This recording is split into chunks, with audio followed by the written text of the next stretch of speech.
అందరికీ నమస్కారం. సింహరాశివారికి మే 14, 15, 16 తేదీలలో మీకు ఎలా ఉండబోతుందో ఈ వీడియోలో మనం వివరంగా తెలుసుకుందాం. వీడియో ఎక్కడ స్కిప్ చేయొద్దండి. చివరి వరకు చూస్తేనే అసలు మీకు ఎటువంటి అదృష్టం పట్టబోతోంది అని చెప్పి కూడా పూర్తిగా అర్థమవుతుంది. వీడియోలోకి వెళ్లే ముందు మా చిన్న రిక్వెస్ట్ ఏంటంటే, ఇంతకుముందు మా ఛానల్ మీరు సబ్స్క్రైబ్ చేసుకోకపోతే సబ్స్క్రైబ్ చేసుకోండి. అలాగే గంట సింబల్ని క్లిక్ చేయండి. అప్పుడే మీకు మా వీడియోలు నోటిఫికేషన్లో వస్తాయి. అలాగే జై శ్రీకృష్ణ అని కామెంట్ చేయండి. సింహరాశివారికి మే 14, 15, 16 తేదీలలో ఏ విధంగా ఉంటుందో ఇప్పుడు మనం వివరంగా తెలుసుకుందాం. ముందుగా మే 14వ తేదీన ఏ విధంగా ఉంటుందో ఇప్పుడు మనం తెలుసుకుందాం. మీ రాశి నుండి 8వ ఇంట మీనరాశిలో రాహువు, శని, శుక్రుల కలయిక మీ జీవితంలో కొన్ని లోతైన మార్పులను, అనుకోని సంఘటనలను సూచిస్తోంది. ఇది పరివర్తనకు, రహస్య విషయాలు బయటపడటానికి ఆస్కారం కల్పిస్తుంది. ఆరోగ్యం విషయంలో ముఖ్యంగా దీర్ఘకాలిక సమస్యలు లేదా ఆకస్మిక అనారోగ్యాల పట్ల చాలా జాగ్రత్త అవసరం. మీనరాశిలో ఉన్న శని తన 3వ దృష్టితో మీ దశమ స్థానమైన వృషభరాశిని అంటే వృత్తి, ఉద్యోగ స్థానంను చూడటం వల్ల వృత్తి జీవితంలో కొంత ఒత్తిడి, ఆలస్యం లేదా ఎక్కువ బాధ్యతలు ఉండవచ్చు. క్రమశిక్షణ, కఠోర శ్రమ అవసరం. శని తన 7వ దృష్టితో మీ ద్వితీయ స్థానమైన కన్యారాశిని చూడటం వల్ల ఆర్థిక విషయాలలో క్రమశిక్షణ అవసరం. మాట తీరులో జాగ్రత్త వహించాలి. కుటుంబంలో కొన్ని సమస్యలు తలెత్తవచ్చు. కేతువు కూడా ఇక్కడే ఉండటం వలన ఈ ప్రభావం మరింత పెరుగుతుంది. ఇక శని తన 10వ దృష్టితో మీ 5వ స్థానమైన ధనుస్సురాశిని చూడటం వల్ల సంతానానికి సంబంధించిన విషయాలలో ఆలస్యం లేదా బాధ్యతలు, విద్యలో కొంత శ్రమ, ప్రేమ వ్యవహారాలలో ఆచితూచి వ్యవహరించడం అవసరం. 9వ ఇంట మేషరాశిలో రవి, బుధుల సంచారం మీకు అదృష్టాన్ని, తండ్రి నుండి సహకారాన్ని, ఉన్నత విద్యలో అవకాశాలను సూచిస్తుంది. మీ కమ్యూనికేషన్ నైపుణ్యాలు, తెలివితేటలు పెరుగుతాయి. ఇది మీ గౌరవాన్ని పెంచుతుంది. అత్యంత శుభప్రదంగా మీ లాభస్థానమైన 11వ ఇంట మిథునరాశిలో గురువు సంచరిస్తున్నాడు. ఇది మీ కోరికలు నెరవేరడానికి, ఆర్థిక లాభాలకు, మిత్రులు మరియు పెద్ద సోదరుల నుండి సహాయానికి అనుకూల సమయం. ఇక్కడి నుండి గురువు తన 5వ దృష్టితో మీ తృతీయ స్థానమైన తులారాశిని చూడటం వల్ల మీలో ధైర్యసాహసాలు పెరుగుతాయి. సోదరులతో సత్సంబంధాలుంటాయి. లాభదాయకమైన చిన్న ప్రయాణాలు చేస్తారు. గురువు 7వ దృష్టితో మీ 5వ స్థానమైన ధనుసురాశిని చూడటం వల్ల సంతాన ప్రాప్తి, విద్యాభివృద్ధి, సృజనాత్మక విజయాలు, ప్రేమలో సానుకూలత కలుగుతాయి. ఇది శని దృష్టివల్ల కలిగే కొన్ని ప్రతికూలతలను తగ్గిస్తుంది. గురువు 9వ దృష్టితో మీ 7వ స్థానమైన కుంభరాశిని చూడటం వల్ల వైవాహిక జీవితంలో ఆనందం, వ్యాపార భాగస్వామ్యాలలో లాభాలు, సామాజికంగా మంచి పేరు వస్తాయి. 12వ ఇంట కర్కాటక రాశిలో కుజుడి సంచారం అనవసర ఖర్చులను, నిద్రలేమిని, ప్రయాణాలలో ఆటంకాలను సూచిస్తుంది.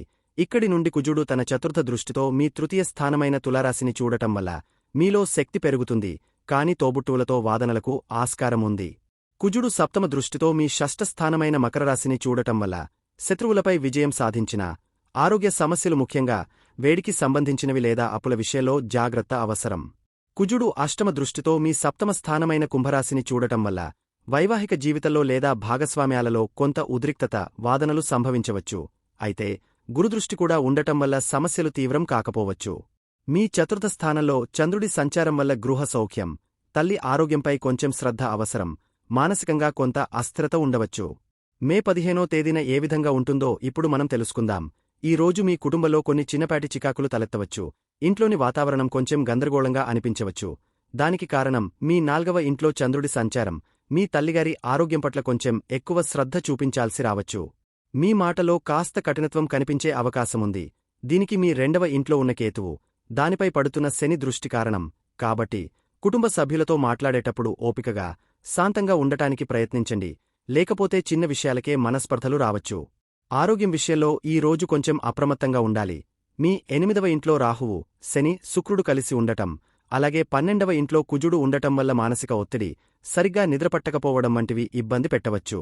కడుపుకు సంబంధించిన సమస్యలు లేదా శరీరంలో వేడి పెరగడం వంటివి రాకుండా చూసుకోండి.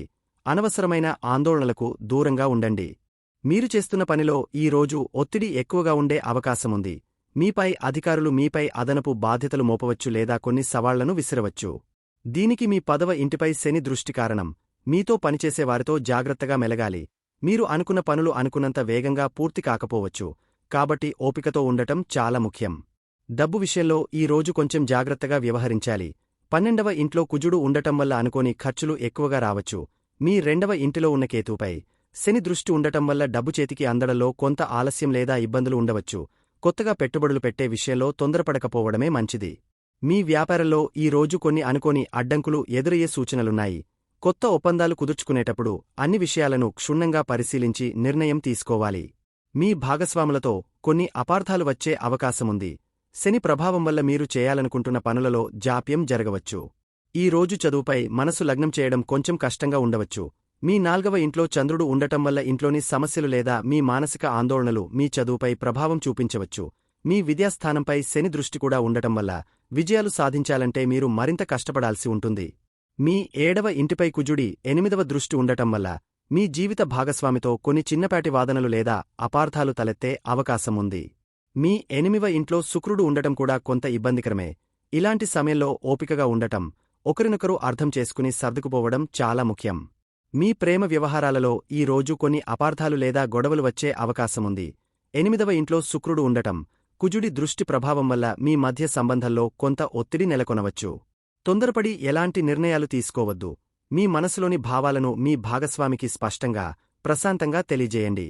మే 16వ తేదీన ఏ విధంగా ఉంటుందో ఇప్పుడు మనం తెలుసుకుందాం.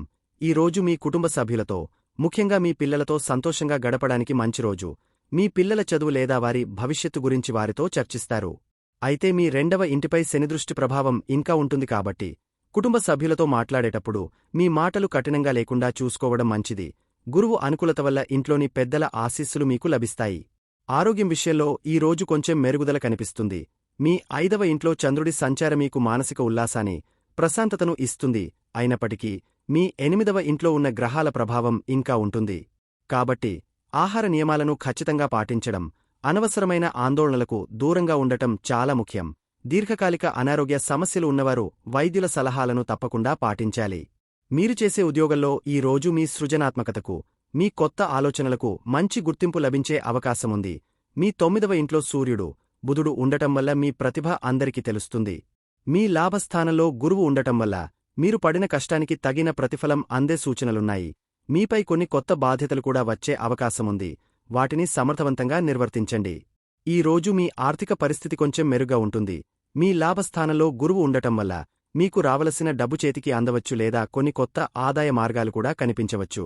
అయినప్పటికీ మీ 12వ ఇంట్లో కుజుడి ప్రభావం ఉంటుంది కాబట్టి అనవసరమైన ఖర్చులు తగ్గించుకోవడం చాలా మంచిది. పొదుపు చేయడంపై ఎక్కువ దృష్టి పెట్టండి. మీ వ్యాపారాన్ని మరింత విస్తరించడానికి సంబంధించిన కొత్త ఆలోచనలు చేస్తారు. మీ కొత్త ప్రణాళికలను అమలు చేయడానికి ఇది కొంతవరకు అనుకూలమైన రోజు. గురువు అనుకూలత వల్ల మీ వ్యాపారంలో లాభాలు పెరిగే అవకాశముంది. అయితే కుజుడు మీ వ్యయస్థానంలో ఉండటం వల్ల కొత్తగా పెట్టుబడులు పెట్టేటప్పుడు చాలా జాగ్రత్తగా ఉండాలి.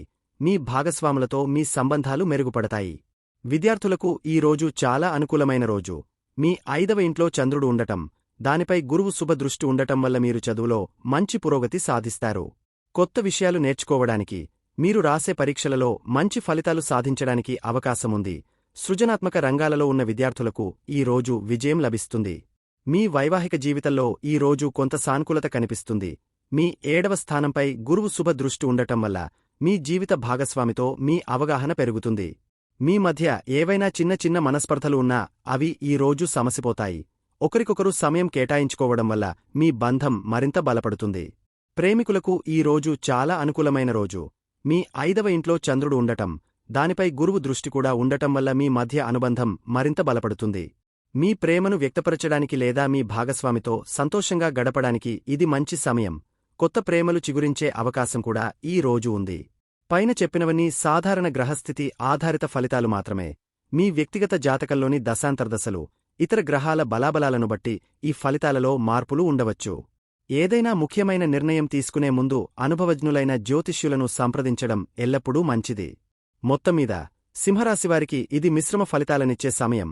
గురుబలం వల్ల అనేక శుభాలున్నప్పటికీ శని, కుజుల ప్రభావం వల్ల ఆరోగ్యం, వృత్తి, ఆర్థిక, కుటుంబ విషయాలలో జాగ్రత్తగా, ఓర్పుతో వ్యవహరించాలి. ఆధ్యాత్మిక సాధన, దానధర్మాలు చేయడం వల్ల ప్రతికూల ప్రభావాలు తగ్గుతాయి. సింహరాశివారు ఈ గ్రహస్థితుల ప్రతికూల ప్రభావాలను తగ్గించుకోవడానికి, అనుకూలతను పెంచుకోవడానికి కొన్ని సులువైన పరిహారాలు పాటించవచ్చు. ముందుగా, సింహరాశికి అధిపతి సూర్యుడు కాబట్టి ప్రతిరోజూ ఉదయాన్నే సూర్య నమస్కారాలు చేయడం చాలా మంచిది. ఓం సూర్యాయ నమః అనిగాని, ఆదిత్య హృదయంగాని చదువుకోవడం వల్ల మీలో ఆత్మవిశ్వాసం పెరిగి ఆరోగ్యం కూడా బాగుంటుంది. ఆదివారం రోజు ఎర్రటి పూలతో సూర్యుడికి పూజ చేసి బెల్లంతో చేసిన పరమాన్నం నైవేద్యంగా పెడితే శుభం కలుగుతుంది. అష్టమ స్థానంలో శని రాహువుల ప్రభావం తగ్గడానికి ప్రతి శనివారం నల్ల నువ్వులు లేదా నల్లటి వస్త్రాలు దానం చేయడం, హనుమంతుడికి సింధూర పూజ చేయడం మంచిది. పేదలకు అవసరమైన వారికి భోజనం పెట్టడం వల్ల కూడా శనిదోషాలు తగ్గుతాయి. ఇక గురుబలం పెంచుకోవడానికి మీ లాభస్థానంలో ఉన్న గురువు మరింత అనుకూల ఫలితాలు ఇవ్వడానికి గురువారం రోజు పసుపురంగు బట్టలు వేసుకోవడం, శనగలు దానం చేయడం లేదా ఏదైనా గుడిలో గురువులకు పండితులకు దక్షిణ తాంబూలాలు ఇవ్వడం మంచిది. ఓం బృహస్పతయే నమః అనే మంత్రాన్ని చదువుకోవడం వల్ల కూడా గురుగ్రహ అనుగ్రహం లభిస్తుంది. 12వ ఇంట్లో ఉన్న కుజుడి శాంతి కోసం మంగళవారం రోజు సుబ్రహ్మణ్యస్వామిని పూజించడం, కందిపప్పు దానం చేయడం లేదా ఎర్రటి వస్త్రాలను దానం చేయడం వల్ల అనవసర ఖర్చులు తగ్గి మానసిక ప్రశాంతత చేకూరుతుంది. ప్రతిరోజూ వీలైతే శివాలయాన్ని దర్శించుకుని శివునికి అభిషేకం చేయడం లేదా ఓం నమః శివాయ మంత్రాన్ని జపించడం వల్ల అన్ని గ్రహదోషాలు తొలగిపోయి మనశ్శాంతి కలుగుతుంది. కేతువు శాంతి కోసం గణపతిని ఆరాధించడం, దుర్గాదేవిని పూజించడం కూడా మేలు చేస్తుంది. ముఖ్యంగా మీ మాటతీరులో సౌమ్యత పాటించడం, పెద్దలను గౌరవించడం, ఎవరిని నొప్పించకుండా మాట్లాడటం అనేది అన్నిటికన్నా ముఖ్యమైన పరిహారం. మీ మంచి ప్రవర్తనే మీకు శ్రీరామరక్ష. చూశారు కదండి. ఈ వీడియో గనక మీకు నచ్చినట్లయితే ప్లీజ్ లైక్ చేసి మీ ఫ్రెండ్స్కి షేర్ చేయండి. అలాగే జై శ్రీకృష్ణ అని కామెంట్ చేయండి. అలాగే మా కొత్త వీడియోలు మీకు వెంటనే చేరాలంటే మా ఛానల్ను సబ్స్క్రైబ్ చేసుకుని పక్కనే ఉన్నటువంటి బెల్ ఐకాన్ని ప్రెస్ చేయండి. ధన్యవాదములు.